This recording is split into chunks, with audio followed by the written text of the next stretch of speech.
Good afternoon and welcome to the annual State of the City address. Typically, we hold this event in person, and we do hope that this is our final fully virtual luncheon program. Today's program is made possible through the support of Puget Sound Energy, a great partner in our community and a wonderful sponsor of the Kirkland Chamber. Here to talk about what is happening with PSE is Andy Wappler.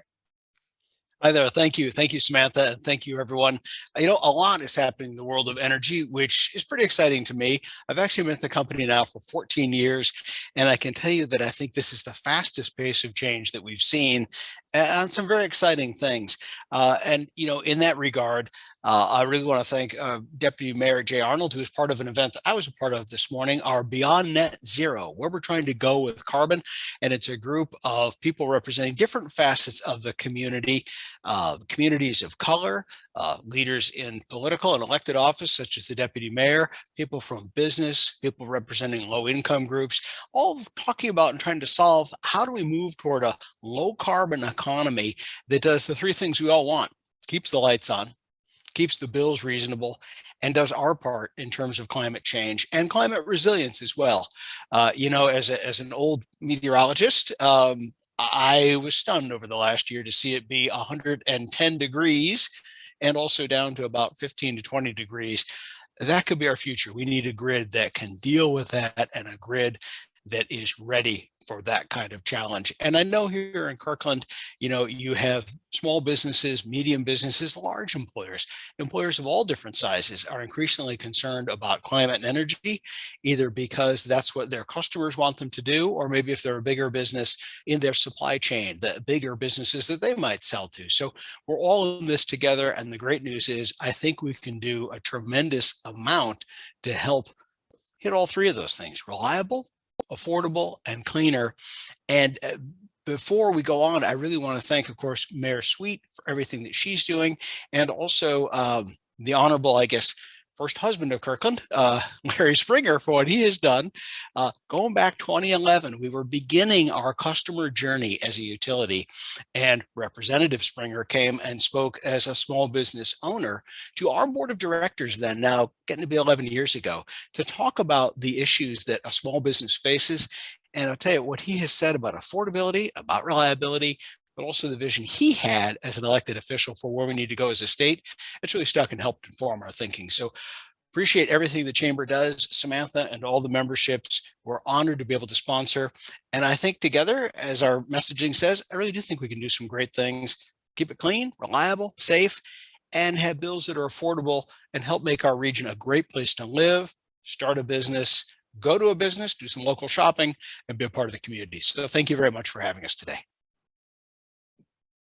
Thank you so much, Andy. We so appreciate your partnership with Puget Sound Energy and all you're doing in our communities.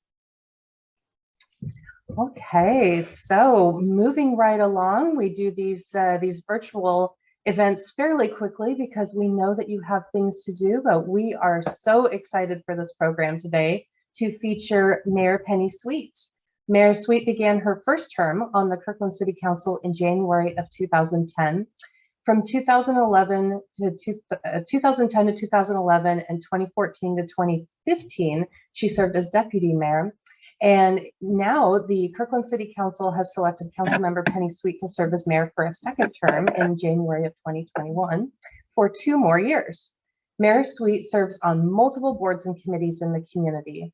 She grew up in Seattle and has lived in Kirkland since 1985. Mayor Sweet has an extensive background in business with a long former career in healthcare and as a business owner of the Grape Choice in downtown Kirkland for 34 years, I believe. She is a member of the Kirkland Chamber of Commerce and sits on our Public Policy Committee. She is quite active in our community. We are so pleased to welcome her today. So please welcome Mayor Penny Sweet.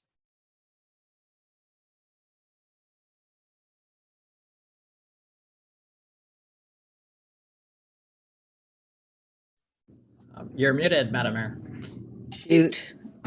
I really didn't want that to happen, but thank you, Sam, and thank you everybody so much for joining us this afternoon for our annual State of the City. This is a great opportunity every February for us to celebrate our relationship with our business community and with our Chamber of Commerce.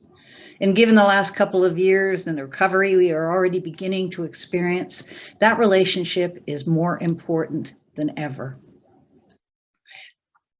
Pardon me. The perseverance and creativity demonstrated by you all in navigating the ups and downs of the pandemic have been extraordinary. The partnership we developed in putting relief together for businesses in our community has been powerful and effective. And I believe it solidifies our united mission of assuring economic recovery and continued economic development for our city and our region. Joining us on this platform today are, although they're out there in the ether with all of you, but Deputy Mayor Jay Arnold is out there, Councilmember Neil Black, Councilmember Kelly Curtis, Councilmember Amy Falcone, and Councilmember John Pascal. And of course, our city manager is here hiding behind the city manager stamp and will be joining me afterwards for questions and answers. So with that, the speech was pre-recorded, so we could put plenty of pictures in there and try and make it a little bit more interesting virtually.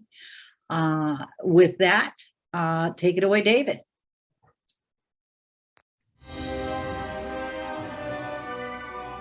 Good afternoon, everyone, and thank you for joining us again as we present the 2022 State of the City. These are the voyages of the Starship Kirkland. Our continuing mission: to seek out new ideas and new partnerships so that everyone in our community is safe, everyone is welcome, and everyone belongs.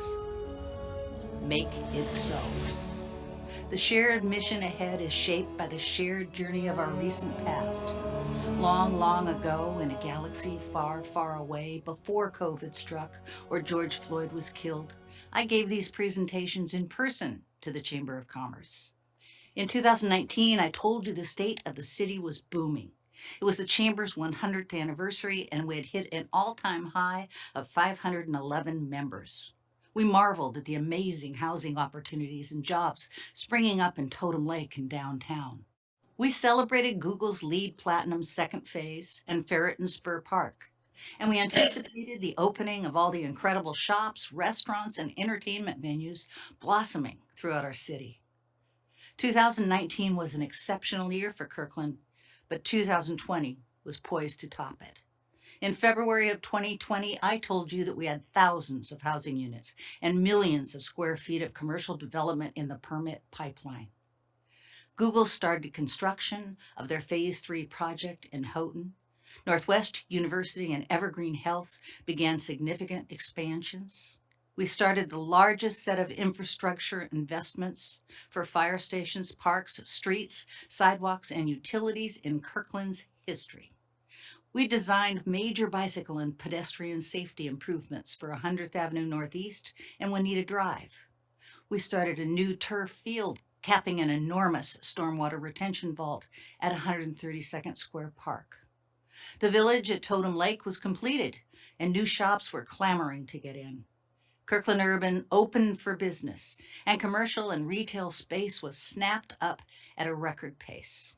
In February of 2020, I told you that the state of the city was focused.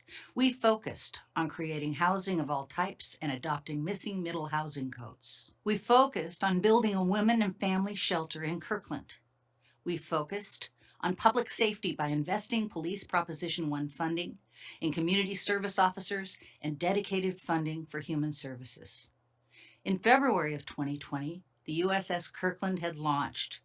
We had set a course to maintain our small town feel while embracing the metropolitan energy that was attracting new jobs and new residents. We worked hard to make it so, and our mission to the moon and the stars was underway. Kirkland was now a regional force to be reckoned with. Kirkland, we have a problem. But on Saturday, February the 29th, 2020, everything changed. Like Apollo 13, our mission catastrophically transformed from a triumphant moonshot to simply surviving. The Life Care Center in Kirkland was overwhelmed by COVID-19, and we became the first epicenter of the pandemic in the United States. A tidal wave of closures, cancellations, and loss soon followed. Emergency declarations were enacted. Schools closed. City Hall closed. Events were prohibited. People lost family and friends, lost jobs, and lost housing. Kirkland's journey through that unimaginable first year was documented in a video presented for the first time to the public at the 2021 State of the City speech. I encourage everyone to watch that video on our website again as the somber second anniversary approaches, and keep everyone who has suffered loss from the pandemic in our thoughts and prayers. But 2020 was not finished. Even as the pandemic raged, a second cataclysmic event altered a trajectory forever.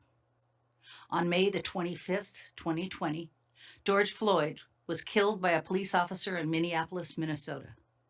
The cries of "I can't breathe" forced all of us to confront problems too long ignored: structural racism and the role of police in our society. Marches throughout Kirkland protested the death of George Floyd and others killed by law enforcement. The City Council embraced the message of these marches: Black Lives Matter, and it was time for change.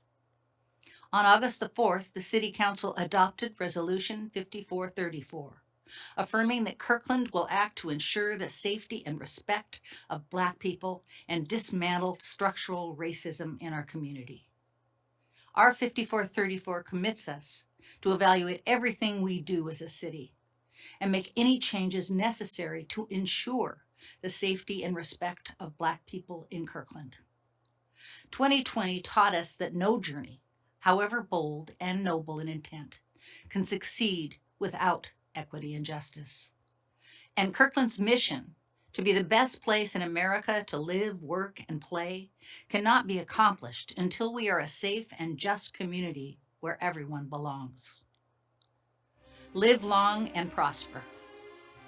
In 2020 and 2021, the Kirkland Council and city staff rose to meet the twin challenges of the pandemic and the need for social justice. Through heroic measures, we safely returned the USS Kirkland home. Our new mission: helping our residents and businesses recover and prosper. Human services.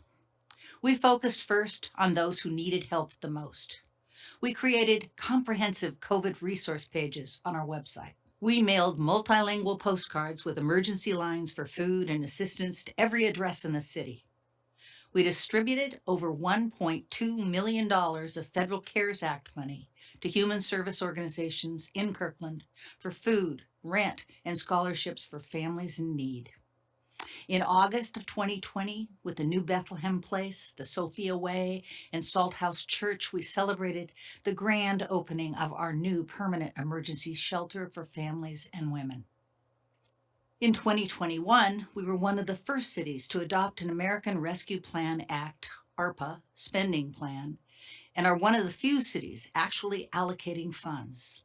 We sent nearly $500,000 in checks to our community for utility bills and rental relief, and no Kirkland resident we know of has been evicted for failure to pay rent because of COVID. We expect to provide another $1.5 million in direct ARPA support in 2022. Business support. We also assisted Kirkland's small businesses who were devastated by the pandemic.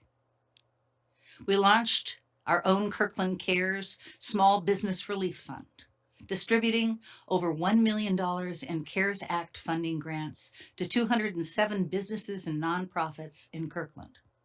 We provided free business and nonprofit support to navigate the complex landscape of relief programs. We created ShopLocalKirkland.com, a digital main street that connects shops and customers. 2022 ARPA initiatives will include an expanded Shop Local initiative and a new Kirkland currency, Parks. The Juanita Beach Park Bathhouse and All Ages, All Abilities Playground were completed and reopened. Totem Lake Park and the new boardwalk connecting to the Cross Kirkland corridor was completed and opened. The Parks Department hosted creative community events, including virtual programming, citywide scavenger hunts, the Harvest Festival, and a renewed polar bear plunge at Houghton Beach Park. We restored parks and green spaces through the Green Kirkland Partnership. Transportation. We completed the Totem Lake Gateway project, repaving the roads and creating wide, inviting sidewalks with enhanced lighting connecting the CKC to the vibrant, thriving new village at Totem Lake. We replaced the Cedar Creek culvert while planting more than 4,200 native trees and shrubs that will last for generations. We renewed our sidewalk, bicycle, and safety investments throughout Kirkland, making our community more livable, walkable, accessible, and connected. And the Totem Lake Connector Bridge is rising majestically over Totem Lake Boulevard and will be completed in 2022. Sustainability. The events of 2020 reminded us of how fragile life is and how connected and interdependent we all are. Nothing is more fundamental to that connection than our relationship with the earth itself. Recognizing there truly is no planet B, we adopted the city's first comprehensive sustainability master plan. Our plan provides a powerful blueprint by setting out clear environmental goals and identifying actions to fight climate change and protect and improve our natural resources to make Kirkland a green and healthy community where environmental justice and equity are achieved. As one example, we now purchase 100% of the energy used in city facilities from Green Direct, a local renewable energy resource. We will not rest until we've achieved a sustainable environment for today, tomorrow, and all future generations. Community safety. The safety and well-being of our community will always be our top priority. We are fulfilling our promises to Kirkland voters who passed Kirkland Fire Proposition 1 in November 2020. Fire Station 24 near Juanita Elementary was completed in 2021 and opened for service in January 2022. The new Fire Station 27 in Totem Lake and modernization of Fire Station 22 in Houghton are both progressing on time and on budget. Our first class of Fire Prop 1 firefighters graduated from the academy and joined the line this year. To make R 5434 a reality, we funded an ambitious community safety initiative that includes new community responders to help those experiencing behavioral health crisis. We also funded a DEIB manager, an equity gap analysis, a body-worn camera pilot, police accountability initiatives, and much more. In 2021, our Kirkland Municipal Court Judge, John Olson, opened the community court that diverts low-level, nonviolent offenders from jail and connects them to the needed services that change lives. To boldly go where Kirkland has not gone before. And now, we are back on the bridge of the USS Kirkland. Our amazing crew, this council, is assembled, and we are ready for blastoff. There is so much more we could say about city actions that helped the Kirkland community survive 2 tumultuous years. But now is the time for us to thrive again. The City Council has set a bold mission to achieve the community we want to be. Our Captain's Log is the city work program available on our website. We'll work passionately to create housing for everyone. We'll partner with Arch to bring a major affordable housing project to Totem Lake near Fred Meyer. We'll support King County's efforts to purchase a La Quinta Inn for permanent supportive housing in 2022. This critical facility for the chronically unhoused will save lives and improve our community. We will make community responders and a new regional crisis clinic for those with behavioral health emergencies a reality. We will invest the next ARPA funds we receive in innovative ways to provide low-income housing, mental health crisis support, and help end homelessness. We will build a greener Kirkland where everyone can play. We will complete 132nd Square Park. We will complete the renovation of David Brink Park. We will explore a park ballot measure in 2023 to build a new aquatic and recreation center for our residents, build new ball fields, play areas, and trails, and acquire much needed open space to give us all room to get out and get active. We will make Kirkland a national model for walkability and pedestrian and bicycle safety. We will explore activating a transportation benefit district to fund safer routes to school and active transportation projects. We will start construction of multimodal transportation projects on 100th Avenue Northeast and Juanita Drive corridors. We'll ensure that Sound Transit and WashDOT deliver on their promises to meet Kirkland's mobility needs and build new I-405 ramps in Totem Lake and the 85th Street station for bus rapid transit. We will finalize the station area plan and the capital investments necessary to create a thriving new walkable urban center with high-tech jobs, plentiful affordable housing, sustainable buildings, and shops and restaurants linked by transit. The station area will be anchored by a world-class Google campus and become a vibrant, eco-friendly model of innovation that is deeply rooted in the history of the land, the people, and the cultures of our community. Finally, we will launch a comprehensive plan update to set the vision for Kirkland through 2044. In our vision, we see a green Kirkland with abundant parks, public spaces, trail systems, and environmental stewardship. We see fitness and recreation facilities and programs for all ages, abilities, and cultures that are so vital to our community's physical and mental health. We see the city's transportation and utility infrastructure strong and reliable to support our growing city. We see a sustainable future that includes clean air, clean water, clean energy, healthier food, expanded housing options for people of all economic means, and an equitable and just society. We see thriving businesses that are the lifeblood of our community and economic engines that drive jobs and prosperity and make our community vibrant. We see a Kirkland where we identify systemic barriers to equality and we dismantle them together. We see a Kirkland where we celebrate our diversity and our shared humanity, and where everyone knows they belong. The voyages of the past 2 years have tried us and tempered us. We have emerged wiser, stronger, and more connected than ever. The USS Kirkland is ready to launch again. The engines are warming and the steam is rising. The countdown to ignition has begun. Together, let us boldly go where Kirkland has not gone before, into the bright future that awaits, where everyone is welcome, everyone is safe, and everyone belongs. Ladies and gentlemen, as Jean-Luc Picard would say, engage. Engage. Engage. Engage. Engage. Engage. Engage. The state of the city is engaged. Thank you.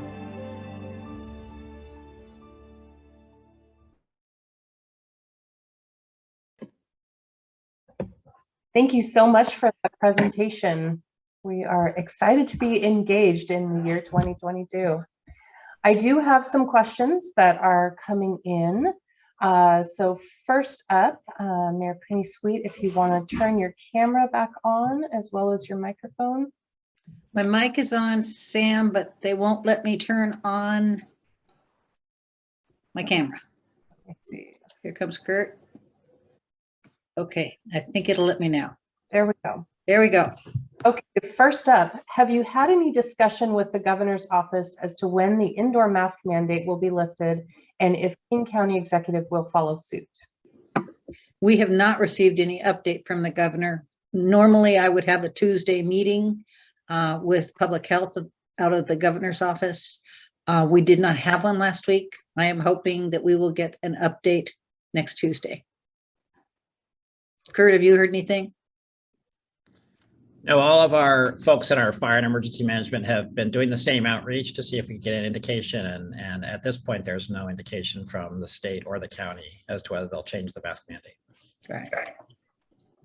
Great, thank you. Next up, what is the city's strategy to get the remaining I-405 master plan projects serving Kirkland funded and completed? Well, hi Todd. I think along with everyone else, we are negotiating in Olympia for more dollars to be directed to 405. I have not read the transportation plans that have come out most recently. I'm hoping that some of the dollars in that plan are dedicated towards realizing some of the updates to 405 that we have been anticipating for so long. But other than that, I have no clarity on it. What I can tell you is that I boldly went to Larry last night and I said, are we getting a transportation package? And he said, yes. I don't know what it's going to look like, but yes. Great, thank you. Next up, can you speak a bit more about the 2022 business initiatives that you mentioned? I think that's the Kirkland currency and expanding shop local. Kurt, can you help me with that, or? Yeah, certainly. And we're happy to provide much more information in the chat and going forward in the future through our program. But short version, 2 major new initiatives. One is what we're calling Kirkland Cash. It will be initially founded with ARPA monies. And the idea is if someone attends like a hotel in Kirkland, they would also get $100 or something amount of Kirkland Cash, which would work as cash in any Kirkland business that is part of the Shop Local Kirkland. So we're trying to create a complete economic connection there and to bring in tourism and obviously help our local shops thrive. And then secondly, we did create the Shop Local Kirkland, but we did it in sort of an interim way with sort of temporary software. And so we're making a major new investment also of ARPA funds to ensure that that's a sustainable software that will work for the future and be something that's a tool for all businesses in Kirkland in perpetuity. Great, thank you. Well, and as Kurt said, I mean, all of this is available on our website. So please feel free to have folks go there. David's kind of busy running this, otherwise I'm sure he would be putting links in the chat, but here he goes. All right, next up, what is the official ETA on the completion for the Totem Lake Connector Bridge? Well, we have a little bit of bad news where that's concerned because of the concrete situation. So I don't know the exact update, but along with everybody else, I saw the press release. Kurt, anything further? Yeah, so it's still looking sometime in the fall of 2022. So it will get finished this year, assuming the concrete strike does end, but it's a little fluid right now until that's the key factor at the moment. Some businesses are reporting an increase in theft and property crimes. How will this be addressed? Well, we don't have the chief on the line here today, but that was one of the things that we funded with Prop 1 in 2018 or 19 was our PROACT unit.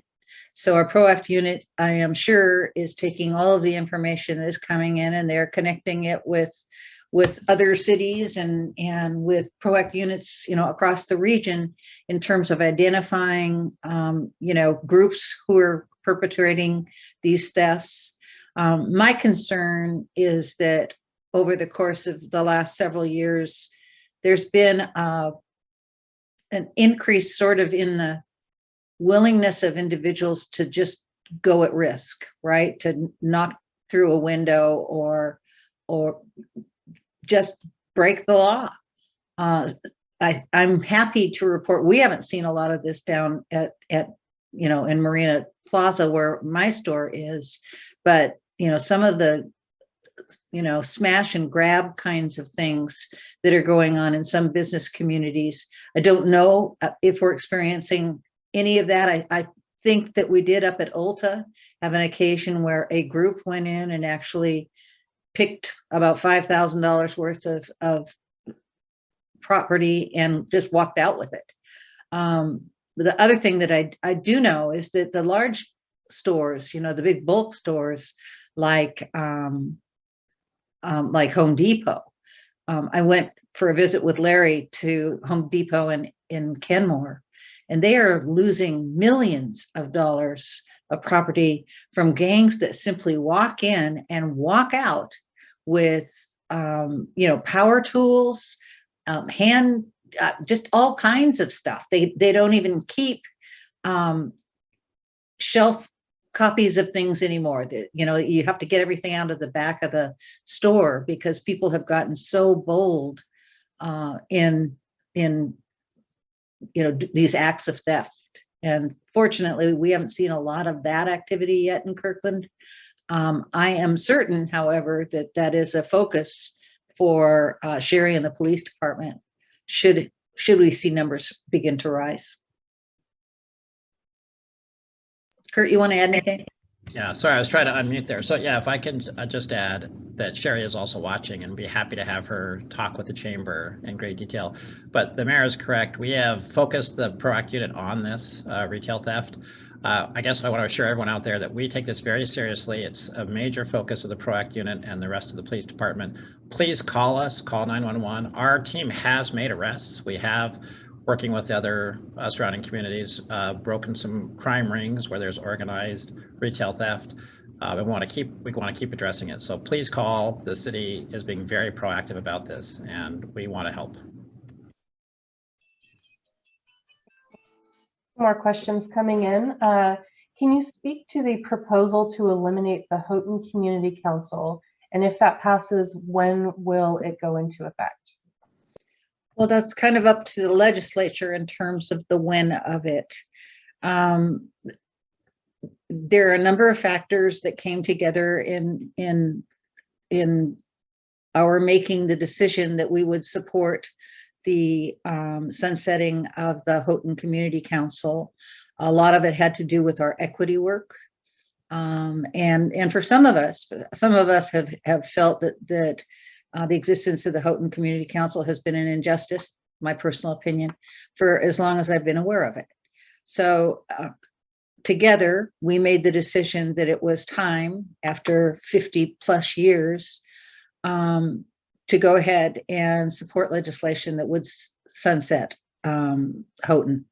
I believe that the way the legislation is currently written, and it has gotten out of the first committee, out of the local government committee with a due pass recommendation. It is in rules, and I expect it will come out of rules in the next day or so.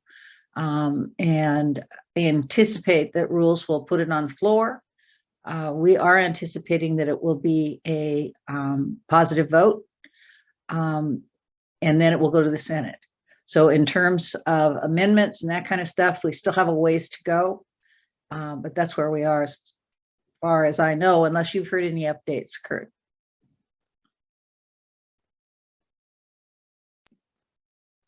Thank you. The next one is sort of a two-part question on a similar theme. Will we see a complete return to festivals as well as fireworks in Kirkland this year and this summer? And in addition, will there be any further consideration of kids being allowed in beer gardens up until a certain point of the day to be able to enjoy music at festivals such as Summerfest? Okay, I believe that we are looking forward to a full slate of festivals and activities this year. I don't know if anybody has changed their plans. I think Rob is going ahead with the ones he's doing. We are getting ready to kick off the 4th of July planning. Actually, we've had a couple of meetings already.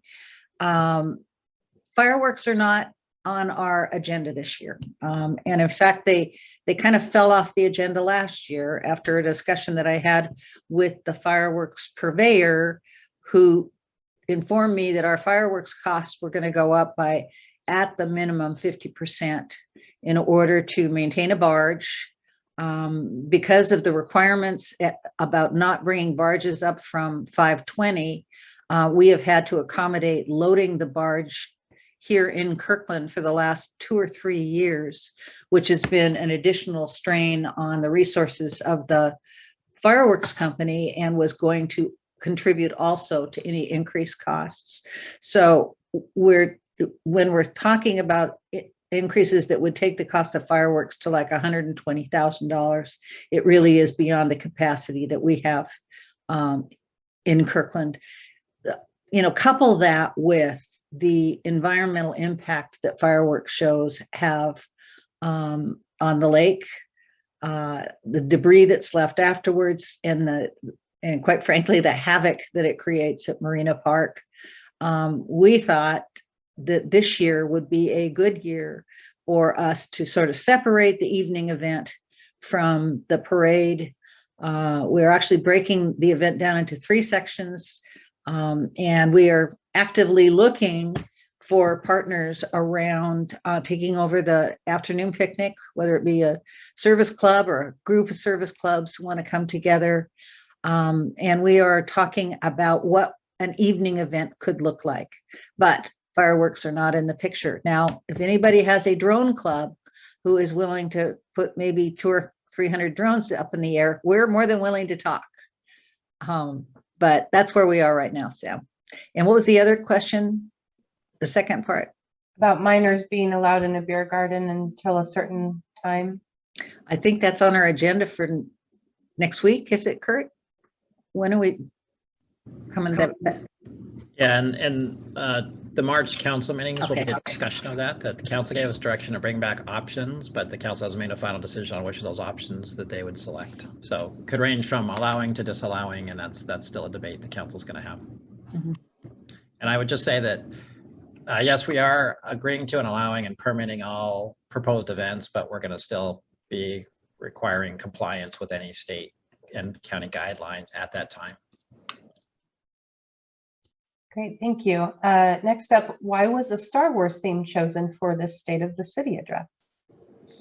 That was my fault.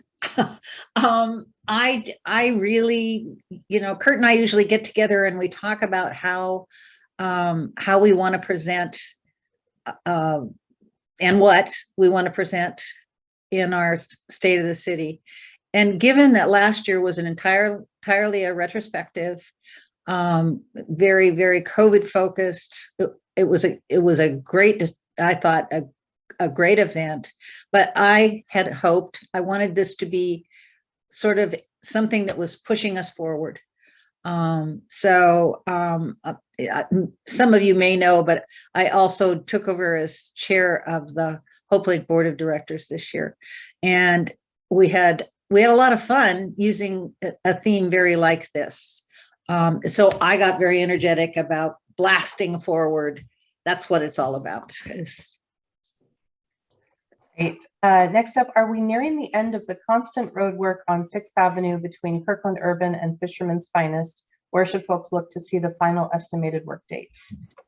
I'm turning that one to you, Kurt.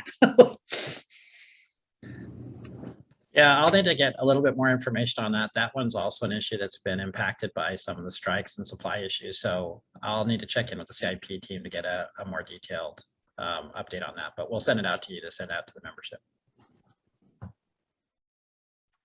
Okay, so the next one up, how will you ensure equity among businesses and business owners, particularly when Google's 85th Street plan has been granted a pass on height limitations for Roseville? I'm not sure the relationship of the two, but I'll take a shot at it. I think that we are, it's been my hope ever since the Menchie's incident that all of us businesses would have an opportunity to have a conversation amongst ourselves and each other with regard to equity, how we treat our customers with equitability. And following that incident, I believe that we put a number of videos on the website that we got from, I believe it was the Starbucks incident. Right. And we made those available to the business community. I know, Sam, you guys posted something about it, as did the Kirkland Downtown Association. At the time, we were still having downtown meetings. So we talked about it at a couple of downtown meetings that I was involved in. So that was like a first step. That work is not done. And as we move forward with the equity assessment and rolling out our 5-year plan, there is a major component of that is sort of pointed at our business community. I don't have it in front of me right now. Again, I think David might have just put that, I'm not sure if he did, but Yeah, he just put that plan on the chat if anybody wants to look at it, but that's where our plans are. Anything, Kurt, you've got? Well, I think I would just respond a little bit to the giving a pass on height and say that I'm happy to come speak to anyone, and I know any council member will, about the stationary plan itself, because it's actually a deliberate choice in investing in creating catalyst projects next to a once-in-a-generation investment by Sound Transit and bus rapid transit. And the city council has been spending 2 years very thoughtfully trying to create a complete new community that's going to have abundant affordable housing and parks and transportation and a sustainable new eco district of innovation. So it's something that they're very specifically focusing on doing well. So it's a major new addition to Kirkland. And again, I think any council member and I would be happy to follow up if anyone wants to talk more about that. Great. So next up we have, does the county's acquisition of the La Quinta Motel affect any of the city's operations? Assuring that the requirements that we have stipulated to the county for active involvement in the community, for a lot of time and talking about how to make it work, will certainly have an impact on the city. We anticipate that we will have, well, all of our departments in terms of addressing issues that are identified that will assist the community in accepting a transition of that facility to permanent supportive housing. We are prepared for it. We don't know exactly what all the steps are going to involve. We had a long meeting last night with the high school community, or with the East Side prep group, where lots of concerns out there. There's a lot of conversation that we're going to have to continue to have around the kinds of mitigations that both we and the county will have to do in order to make that community feel safe. And we're prepared to do that. Kurt, more? Yeah, I would add, if part of the issue is, like, do we anticipate that there'd be some burden on police or fire or any other parts of the city after the facility is up and after we've made all the investments to make sure it's a safe and secure facility? We don't anticipate any major negative implications for any of our city employees or city operations. The one thing it may do is, focus some of our human services dollars to make sure that it is successful, but we're also doing that with the Women and Family Shelter and with the Safe Parking Program and some of the other ways in which the city is trying to help end homelessness, and also from our affordable housing projects. So there will be a sort of an initial one-time investment of city time and energy, but once the building is up and running, we don't see it as being any kind of major impact on city services or city departments. Does the city have any update on the accessibility and ease of permitting time on accessory dwelling units? We're gonna have to keep it. Well, I guess be interested to get a little bit more specific. I know that the planning department, Adam Weinstein and his team are going to be bringing back a second round of code amendments to address some of the issues that we've heard over the last year once the missing middle codes were adopted. So I do think there will be a conversation coming to the Planning Commission and the council. So we obviously have a huge incentive to make sure that those work to help create housing options. And one of the other examples of that is the city council placed on its priority list for the legislature to allow ADUs to be used for low-income housing, to get tax breaks for people who build ADUs. So making sure that our permit process helps facilitate them is clearly a priority the council's given me and given the planning department. So I guess watch for more on that, and we're happy to meet with anyone who wants to talk more about it. And final question, what is the timeline on the full reopening of City Hall and full return to work for city staff? When the governor says we can. What? Yeah, that's right. And I would just add, so we are fully open, meaning that any city service is available in person at City Hall. Of course, we ask people they have to be masked when they come into City Hall, and our employees are masked when they serve. So there isn't anything right now that they can't be accessed. We also have full hours. So unlike some of the other cities around us, we have not limited hours or limited days. So we're open 5 days a week from 8 to 5 for all city services. Things like live council meetings, though, as the mayor said, really depend on the county and the state reducing their restrictions on masking and folks getting together and congregating. So having a crowded council chambers is not something we're going to be having right now, but we'll be following the state and the county guidelines on when we can fully reopen to all of those types of things at City Hall. Great, thank you. Well, that is a wrap on the 2022 State of the City. Thank you so much to Mayor Penny Sweet and City Manager Kurt Triplett, as well as Puget Sound Energy for sponsoring this program. Thank you to all who have watched our stream today. And be sure to send in more questions as they come in. You can send them either to the chamber or, of course, directly to the city, as they are always accessible. So thank you all, and we will see you for a live event in March. Bye-bye.